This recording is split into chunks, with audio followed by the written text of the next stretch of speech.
All right, so we just finished up in Illinois over at Greg's place, and now we're down in Texas at Lonewolf Whitetails. This is actually the first time I've ever been out here to Lonewolf Whitetails, and I'll tell you what, I'm kind of blown away.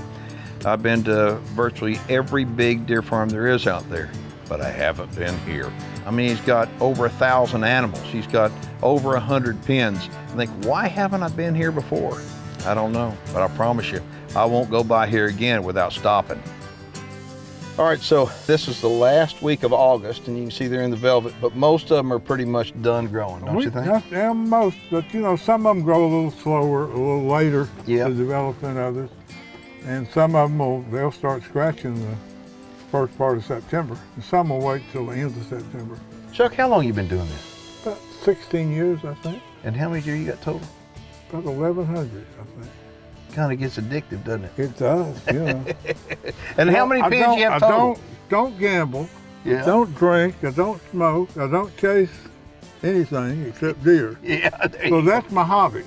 Yeah. So I can't get in trouble doing that. There you go. And how many pens you have total? About 110, 112. Oh my goodness. But you know, you come out here this time of year, in June, July, and August, every day is like Christmas. Yep. You want to say, how much more have they grown? Right. And it's addictive. It's just addictive. But see, folks, as we're looking at these bucks that we're showing you here, I mean, the bucks are in the velvet. The important thing to point out, yeah, Chuck sells bucks like this. There's no doubt about that. Most of his market, I'm going to let him tell you a little bit about what his market, who his customer is, so to speak. But what he really wants to focus on is the does. As you look at these bucks, okay, he's got the sisters to these guys and the mamas to these guys. And it's those animals right there that he really wants to focus on and let you know, have us let you know, that those are animals that if you want to change the genetics on your piece of property, that's the way to do it with the mamas. I have people that have already been here and picked out the doe that they wanted, because they'd ask, well, who's his sister? And who is his sister?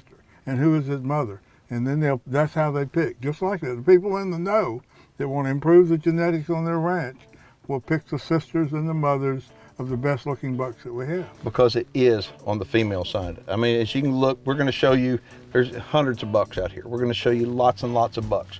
But as we show you these bucks, keep in mind that a mama made every one of these bucks and also made their sisters. And it's those mamas, it's those sisters that are the valuable ones. And we'll give you Chuck's phone number in a little bit. You can contact him if you're interested in getting some of these great genetics to put on your released properties and changing the value. I mean, it changes the property value on a piece of land. Absolutely. You know, the state's been trying to grow big deer for 70 years, and the biggest they can get.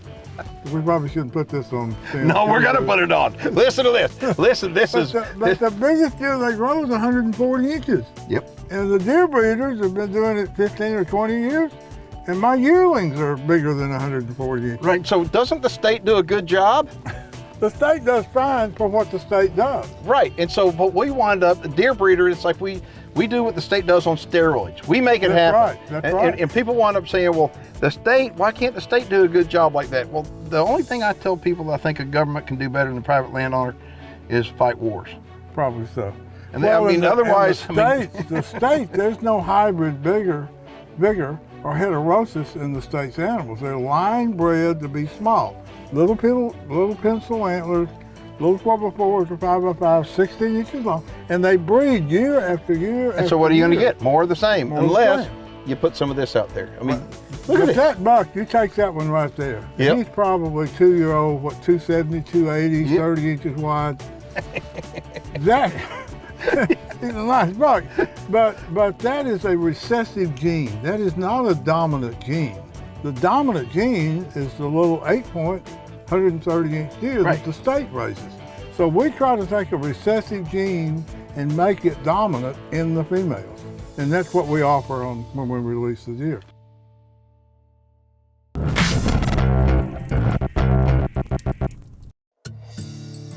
If you're ready to get started in deer farming, go to deerandwildlifestories.com and click the Get Started Deer Farming tab.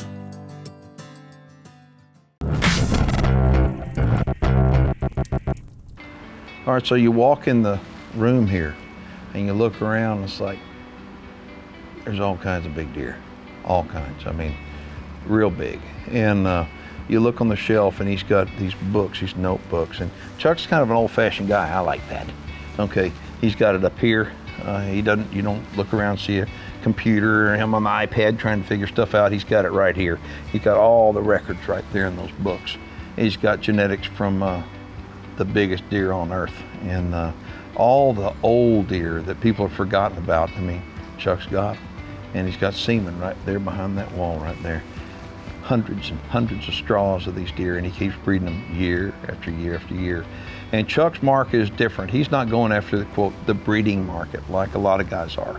He's going after the stalker market. He's helping the average guy, the guy that's got a piece of land that wants to make his land better with great genetics.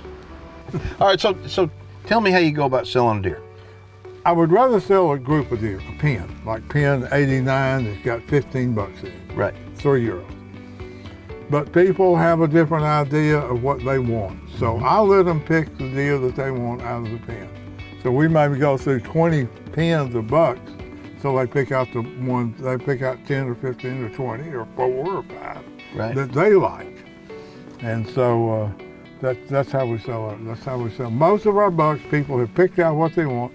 Then we have to ease around out here in the facility, in the alleys, and let them separate out the ones that they want. Okay. All right. As far as does go, how do you go about selling does? The females? Yep. People will pick out the females there. In fact, I had a guy last week that wanted 20 females, and he wanted to breed to 3 different bucks. So he picked out the bucks he wanted to breed to, and the 20 does that he wanted, and so we separated them into 3 pens. And so what you're going to do is come February, after they're all bred, drop them off on that piece of property, and bingo, he's changed his genetic structure. He's in business. Wow. So he picks the genetics of the female and the genetics on the buck, plus how the buck looks like. Okay, if somebody wants to contact you, give them a phone number. 254-747-1037. And right now, we're just east of Waco, Texas. If y'all are interested, how far, what, 30 minutes? 30 miles, 30 miles east of Waco. Yeah, and so real easy to get to, and when you come out here, plan on spending some time, because he's got a lot of deer and a lot of pens. Most of our market is pasture release, yep. Females and the males. Right, they're big bodies too. And what are you feeding? We feed record rack, love record rack. We fed the competition pretty well. Yeah. And did a good job, but record rack, they stay pretty close, and they come out and look at our deer. They'll see what genetic plane they're on and make recommendations in the change in the ration, yep. and the mineral. And the time of year, you know, if you're lactating doe, she's gonna need a little different mineral, a little different feed than a doe that's getting you ready to breed with. We like those does to lose a little weight when we wean the babies off, and then start back on a weight gain just prior to breeding. Yep, that's the same thing I do.